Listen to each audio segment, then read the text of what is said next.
மாண்புமிகு பேரவைத் தலைவர் அவர்களே, இந்திய மருத்துவ குழுமம் 21/12/2010 அன்று மருத்துவ படிப்பு மற்றும் மருத்துவ மேற்படிப்பில் சேர்வதற்கு நுழைவுத் தேர்வினை அறிமுகப்படுத்தியது. அன்று ஆட்சியில் இருந்தது காங்கிரஸ் திமுக கூட்டணி ஆகும். அனைத்து இந்திய அண்ணா திமுக நீட் எதிர்ப்பு கொள்கையில் உறுதியாக உள்ளது. 2011 முதல் 2016 வரை தமிழ்நாட்டில் புரட்சித் தலைவி அம்மா அவர்கள் சட்ட போராட்டம் நடத்தி தமிழகத்திற்கு நீட் தேர்விற்கு தற்காலிகமாக விலக்கு பெறப்பட்டது. உச்சநீதிமன்றத்தின் தீர்ப்பினை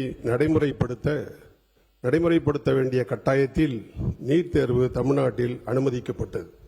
அம்மாவின் அரசு நீட் தேர்வில் இருந்து தமிழகத்திற்கு விலக்கு அளிக்க வேண்டும் என்று 31/1/2017 அன்று சட்டசபையில் ஒருமனதாக தீர்மானம் நிறைவேற்றப்பட்டது. அம்மாவின் அரசு மேற்கொண்டது போன்று 2021 இந்த அவையில் நீட் நுழைவுத் தேர்விற்கு விலக்களிக்க வேண்டும் என்று 3/9/2021 மற்றும் 8/2/2022 இருமுறை சட்டப்பேரவையில் தீர்மானம் கொண்டுவரப்பட்டது.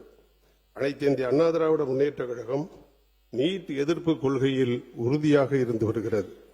இந்த அரசு மீண்டும் நீட் நுழைவுத் தேர்வை ரத்து செய்ய கோரும் அரசினர் தீர்மானத்தை ஆதரிக்கிறது.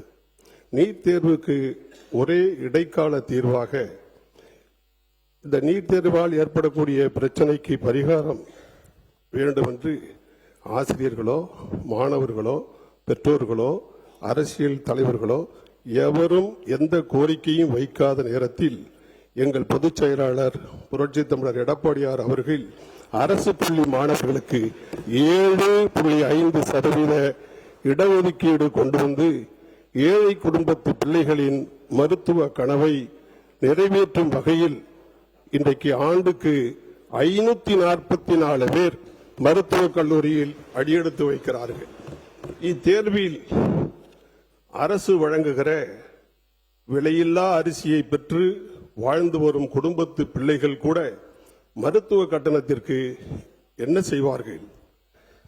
அடுத்தவர்கள் உதவியை எதிர்நோக்கி ஏங்கி நிற்கக்கூடாது என எண்ணி அனைத்து இந்திய அண்ணா திராவிட முன்னேற்ற கழகத்தின் பொதுச் செயலாளர் அன்றைய முன்னாள் முதலமைச்சர் அண்ணன் எடப்பாடியார் அவர்கள் 7.5% பெறும் மருத்துவக் கல்லூரி மாணவர்களின் அனைத்து கட்டண செலவையும் அரசே ஏற்கும் என ஆணையிட்ட புரட்சித் தமிழர் எடப்பாடியார் அவர்களின் தொலைநோக்கு சிந்தனையோடு எடுத்த அற்புத நடவடிக்கைக்கு இந்த நாடு நன்றி சொல்கிறது. அனைத்து இந்திய அண்ணா திராவிட முன்னேற்ற கழகம் அரசு கொண்டு வந்திருக்கிற தனி தீர்மானத்தை ஆதரிக்கிறது. மாண்புமிகு உறுப்பினர் திரு தம்மிமுன் அன்சாரி அவர்கள். பேரவை தலைவர் அவர்களே, மாண்புமிகு அமைச்சர் மக்கள் நல்வாழ்வுத்துறை அமைச்சர் திரு அருண்ராஜ் அவர்கள் சிறப்பான கருத்தியலோடும் வார்த்தை கோர்வையோடும் சமர்ப்பித்திருக்கக்கூடிய இந்த தீர்மானத்தை மனிதநேய ஜனநாயக கட்சியின் சார்பிலே நான் மனப்பூர்வமாக ஆதரிக்கின்றேன். அன்பு தங்கை அனிதா தொடங்கி அன்பு தங்கை அனுக்கிரகா வரை அதிகாரப்பூர்வமாக தமிழ்நாட்டில் நீட் பாதிப்பால் 31 பேர் உயிரிழந்திருக்கிறார்கள். இன்னும் எண்ணற்றோர் இறந்திருக்கிறார்கள். ஆனால் அவை அதிகாரப்பூர்வமாக இந்த காரணத்துக்காக என்று தெரிவிக்கப்படவில்லை. இது தமிழ்நாட்டில் மட்டுமல்ல, இந்தியா முழுவதுமே நடைபெற்று வருகிறது.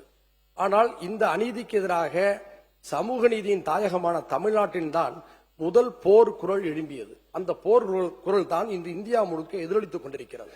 எனவே நிறைவேற்றப்படக்கூடிய இந்த தீர்மானத்தை ஒரு சடங்குக்காக செய்துவிட்டோம் என்ற வரலாற்றுப்படி நம் மீது விழுந்துவிடக்கூடாது.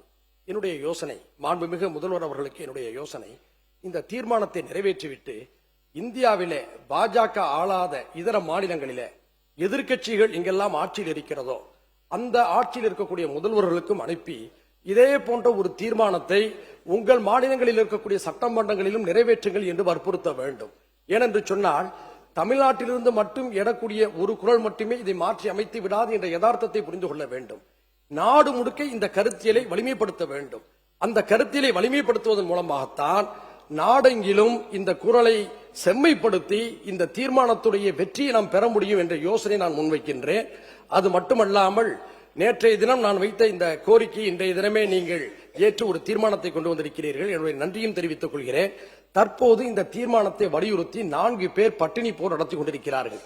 7வது நாள் மிக மோசமான உடல்நிலை பாதிக்கப்பட்டிருக்கிறது. எனது ஒரு அன்பான வேண்டுகோள், அமைச்சர் சகோதரர் பள்ளிக்கல்வித்துறை அமைச்சர் அவர்கள் கூட அவர்களை சென்று நேரிலே பார்த்துவிட்டு வந்திருக்கிறார். இந்த தீர்மானம் நிறைவேற்றிய பிறகு இந்த அவையுடைய உணர்வாக அவர்களை உங்களுடைய அமைச்சர்கள் ஒருவர் நேரில் சென்று சந்தித்து இந்த தீர்மானம் நிறைவேற்றப்பட்டிருக்கிறது, தமிழ்நாட்டுடைய சட்டப்பேரவை ஒருமனதாக நிறைவேற்றிருக்கிறது என்பதை சொல்லி அவருடைய பட்டினி போரை பழச்சாறு கொடுத்து முற்றுப்புள்ளி கொண்டு வர வேண்டும் என்று இந்த நேரத்தில் கேட்டுக்கொள்கிறேன்.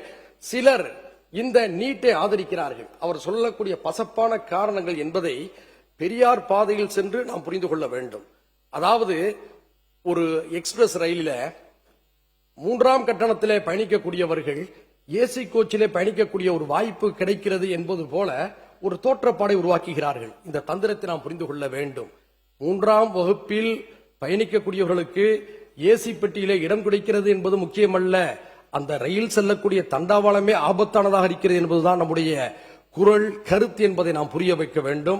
அந்த அடிப்படையில் ஏற்கனவே இந்த மாமன்றத்திலே பல தீர்மானங்கள் நிறைவேற்றப்பட்டிருக்கின்றன. அதிமுக அரசாக இருந்தாலும் சரி, திமுக அரசாக இருந்தாலும் சரி, இந்த விஷயத்திலே தெளிவான நிலைப்பாடு எடுக்கப்பட்டிருக்கிறது. அந்த வகையில் எடுக்கப்பட்டிருக்கக்கூடிய இந்த தீர்மானத்தை நான் வரவேற்கிறேன். இந்த அரசுக்கு நன்றியை தெரிவித்துக் கொள்கிறேன். நன்றி.